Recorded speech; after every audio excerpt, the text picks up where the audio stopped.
Welcome to the Tim Booker channel, where wisdom is worth sharing. Wishing you a delightful listening experience. Today, the book I'm going to talk to you about is called Make Elephants Fly. This book is approximately 230,000 words long, and I'll spend about 20 minutes sharing its core principles, essential for innovation. When you hear the title, Make Elephants Fly, you might naturally think of the phrase, pigs on the windy hill. In reality, although these two phrases come from different contexts, their meanings are quite similar, achieving seemingly impossible goals. If you're an entrepreneur, you can surely relate to this concept because you understand how challenging it is to innovate and break free from the established norms. Innovation can't solely rely on waiting for the right moment. Opportunities are not always readily available, but innovation, as the driving force behind progress and wealth generation, is something we all need to persistently pursue. The book we're discussing today, Make Elephants Fly, takes us on a journey through the experiences hidden behind the scenes of the world's innovation factory, Silicon Valley.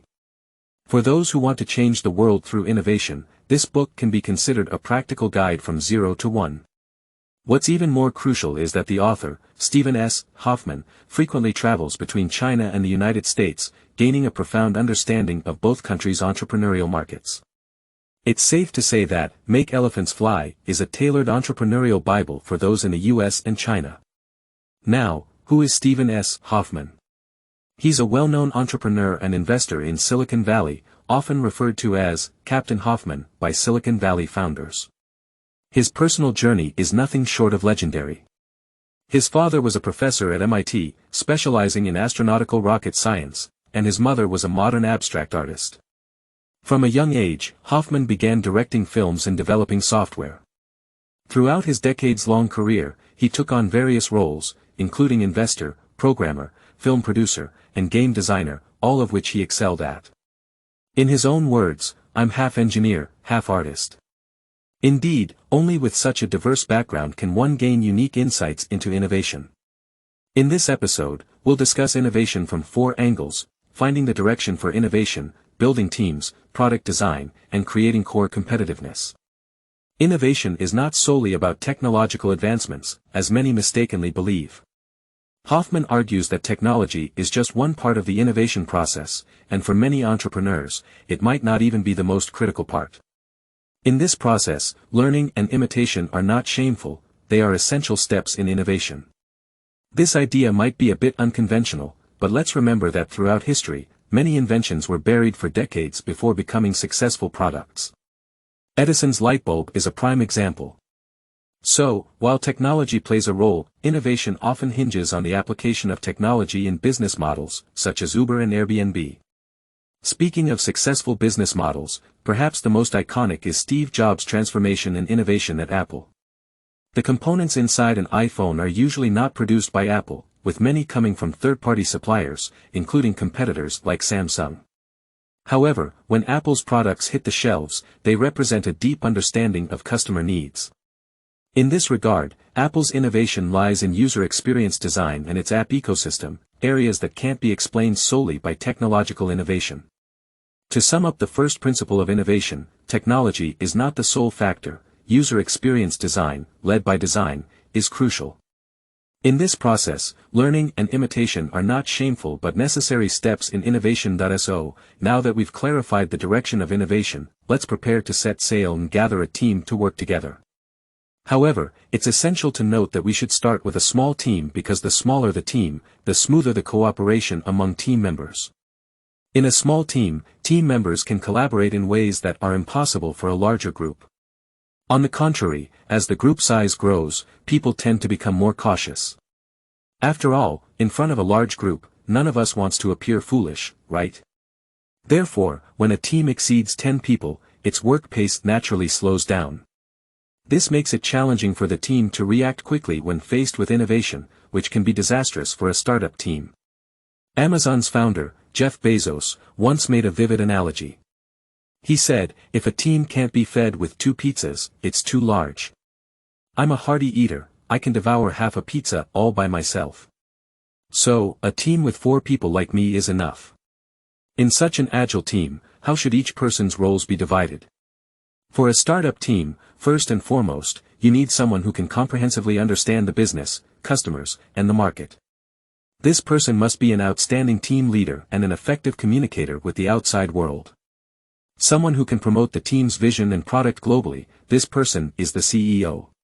In addition to the CEO, a startup team also needs someone who is highly proficient in technology, inside and out, and perhaps even a tech enthusiast, often referred to as a tech geek.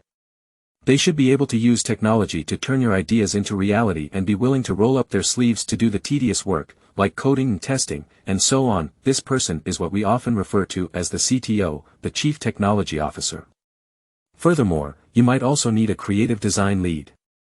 You might wonder why a design lead is necessary.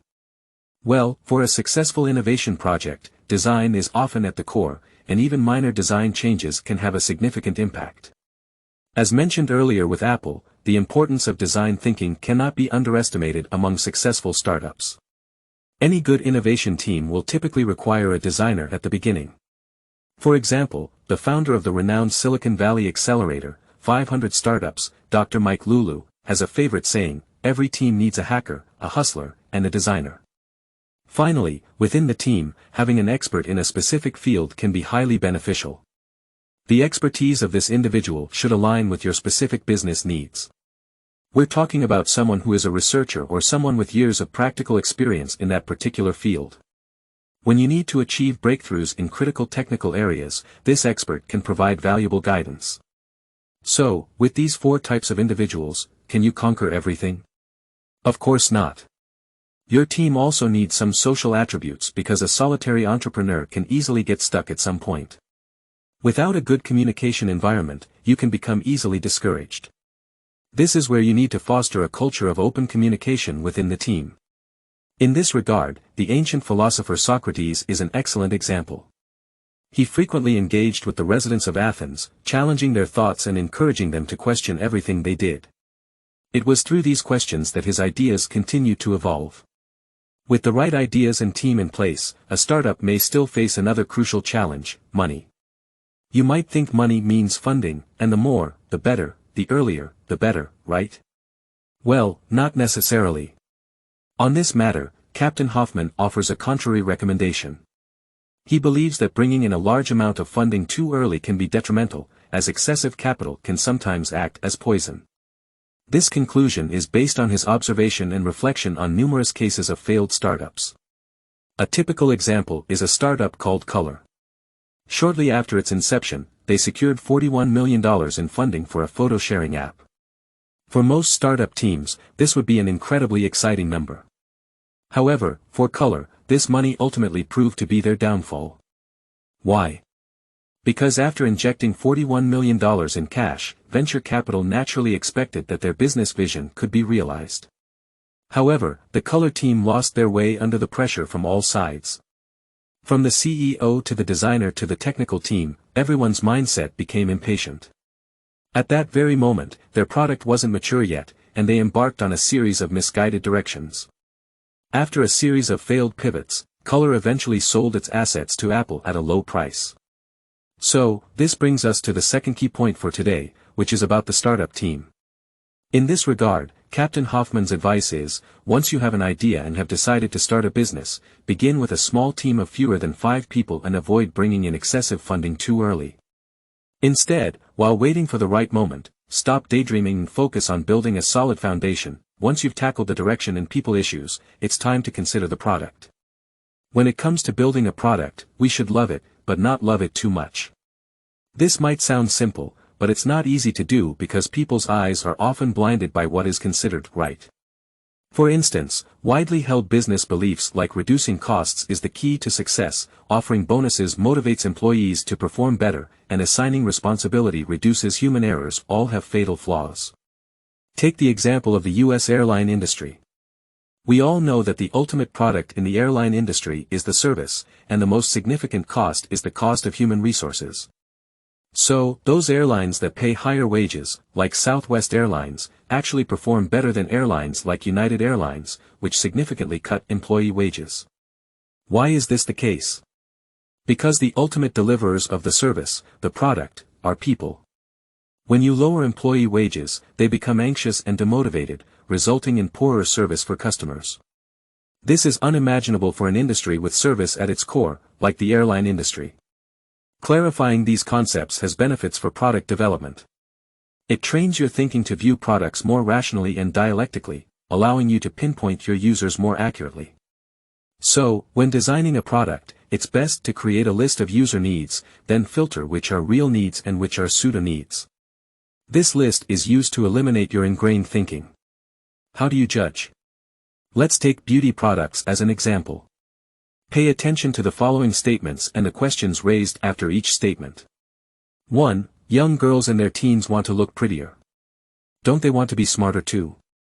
2. Young girls in their teens don't care about social issues. Do they care about environmental issues? 3. Young girls in their teens prefer cute designs. Don't they like more complex designs? 4. Young girls in their teens prefer shopping in large malls. Don't they like shopping on smartphones? After going through this kind of reasoning, does the profile of the real customer needs become clearer in your mind? But that's not enough. A truly great product design involves thinking from the user's perspective. Let's use Apple as an example again. When Apple introduced the iPod, there were already many MP3 players in the market. Apple knew it couldn't win the hardware competition. So, it shifted its focus to the user's real needs, which is the personal experience of listening to music. First, it created a complete ecosystem, making purchasing and playing music a delightful experience for users, even in the stricter copyright environment of the US. Second, it paid attention to user usage details. They noticed that when anyone buys a new electronic product and opens the packaging at home, they usually can't use the product immediately. The basic reason is that the new product needs to be charged. Haven't you encountered this situation in the past? So, they made small improvements in design by ensuring that every battery in the product packaging is fully charged when it reaches the user. This way, users can open the packaging and immediately use the iPod.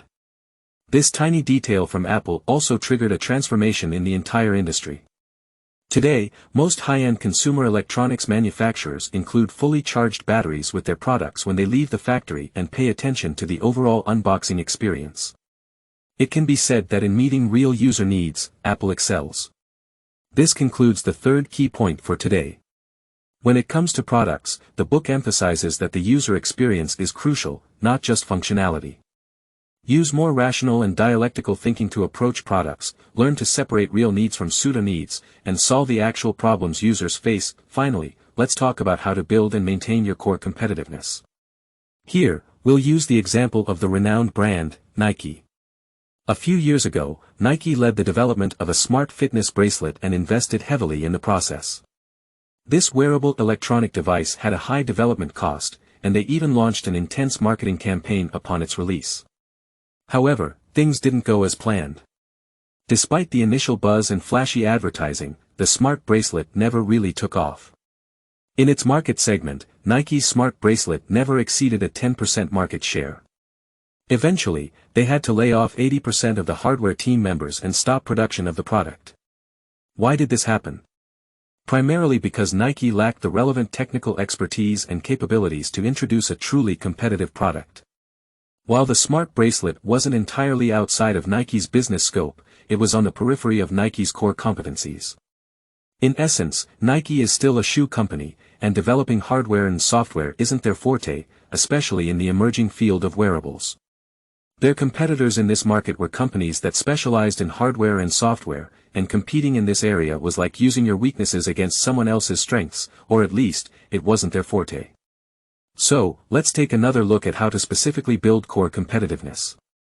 We know that core competitiveness isn't just about a single product, it can be your company's production process, proprietary intellectual property, or distribution network.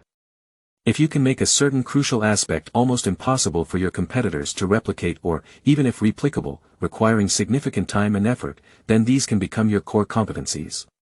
So, when you start innovating, ask yourself these questions. 1. In what areas does your company excel compared to others? 2. What talents and expertise does your team possess? What unique technical skills or processes do you have? These are your most valuable assets. 3. If your company has a global distribution network, exclusive sales channels, a strong brand, trade secrets, a mature ecosystem, refined process management, or reliable patents, and you can fully leverage these advantages, then these are your core competencies. Building your company's core competitiveness is a long-lasting project. For startups, it's essential to be cautious before venturing into a business that doesn't align 100% with your core strengths. Because innovation carries risks, and most companies can't withstand a continuous series of failures. You must be sure that this is a path you are committed to, even if it means enduring a series of failures. Otherwise, you need to define your business boundaries clearly. Some might argue, is there an exception to this rule? Well, there is. Google is an exception. It's willing to invest significant resources and funds to develop new core competencies outside of its boundaries. This means that a company needs new distribution channels, new marketing methods, new technologies, and new ecosystems. However, for most companies, this isn't the right approach. Hoffman Captain believes that this is absolutely not something most companies should do because Google is one of the few enterprises in the world that can afford such high-risk gambles.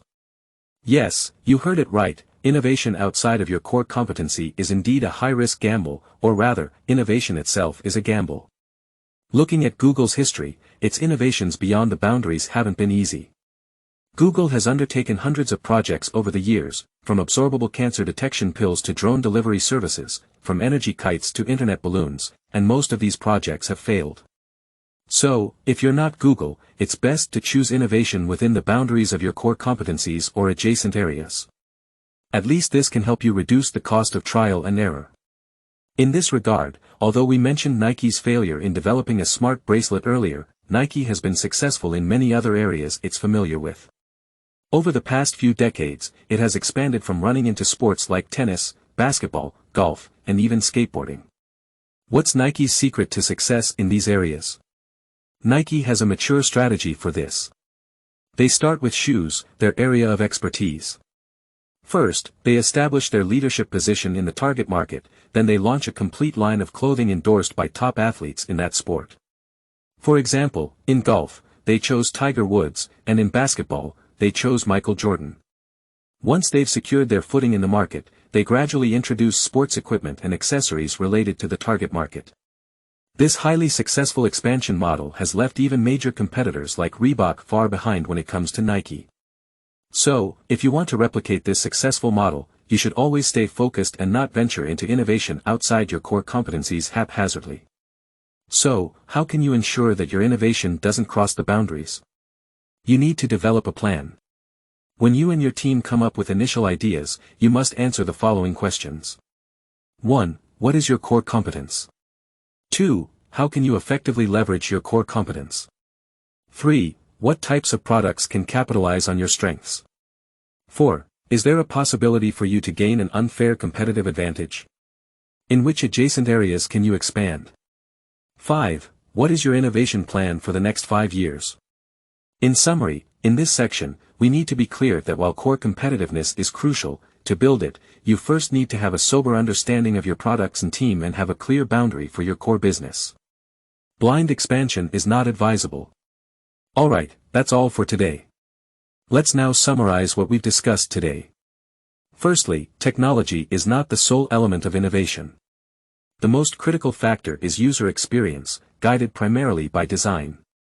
In this process, learning and imitation are not only acceptable but also essential stages in innovation. Secondly, if you've decided to start a business, start with a small team of fewer than 5 people, avoid early heavy investment, and focus on solidifying your existing tasks while waiting for the right opportunity. Thirdly, when designing products, learn to strip away the unnecessary, eliminate pseudo-needs, and address real user problems. Fourthly, build your core competitiveness by having a clear understanding of your products and team, and define clear boundaries for your core business. Blind expansion is not advisable. That's all the content for today. Congratulations on completing another book. Thank you for your support and attention. Please subscribe to the Tim Booker channel. Like and share with your family and friends. Wisdom is worth spreading, and it paves the way for a better future. Thank you, and goodbye.